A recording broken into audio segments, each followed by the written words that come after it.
So today, President Trump signed his massive tax and spending bill. It is the centerpiece of his legislative agenda, and he held a celebration to mark that occasion, complete with a Air Force flyover. WRAL Capitol Bureau Chief Laura Leslie is at the state capitol with what kind of economic and political fallout North Carolina might see from the new law.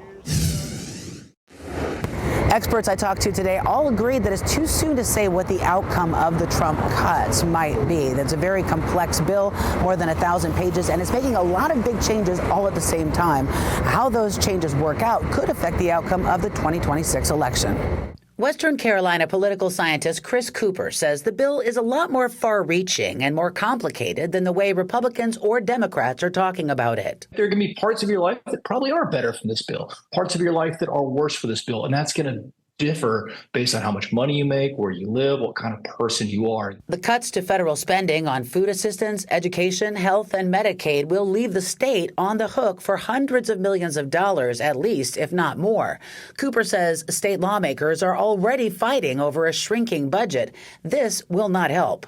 They are really, truly caught between a rock and a hard place on this. And I'm going to be curious to see, obviously, what this looks like in terms of state legislation. Republican supporters of the bill say its tax cuts for businesses and individuals will generate strong economic growth. And they say that will bring in more tax revenue to help states cover those additional costs.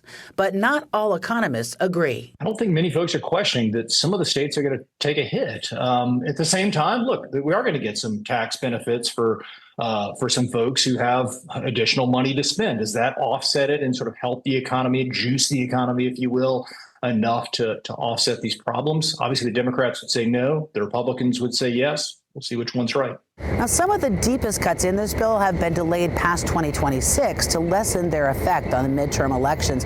But some Republicans, including North Carolina Senator Tom Tillis, think this bill will hurt Republicans with some voters. Laura Leslie, WRAL News, Raleigh. Okay, so look, there's a lot of criticism around this new spending plan. We all know that. People on the left will say that the cuts to Medicaid and SNAP will badly hurt the poorest people among us. People on the right might say that the increase to the deficit, $3 trillion over 10 years, will hurt the entire country long term. And these are pretty reasonable critiques, I would say. We could debate all day long about whether or not this bill is, in fact, beautiful. But there is no doubt it is big.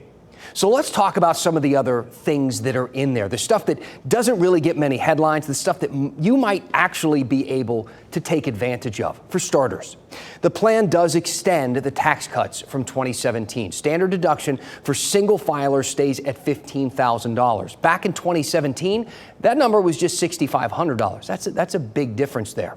The plan also includes an additional $6,000 deduction for seniors. It includes a way to let employers help pay off their employees' student loans tax-free. There's a 20% deduction on qualified business income that becomes permanent. And if you don't really know what that is, that's okay. But it is a big deal for small businesses. Also, tax cuts on research and development are back, something that had expired back in 2022. The plan also creates something known as Trump accounts. Not everybody's going to appreciate the name, but they might appreciate the idea. When a child is born, the government puts up to $1,000 into an account. Parents can then contribute up to $5,000 every year. Employers can contribute $2,500 every year. And you can invest into that account until the kid turns 18. And when it's time for them to go to college, they can start taking money out of that account to pay for books and supplies or subsidize tuition and housing, or just leave it there for a long time and watch it grow. It could turn into a big pot of money. These are just a few of the examples. And again, I understand that there are criticisms, valid ones, about the one big, beautiful bill. But the thing is, it's not a bill anymore. The president signed it. For better or worse, the stuff in those pages is now real life.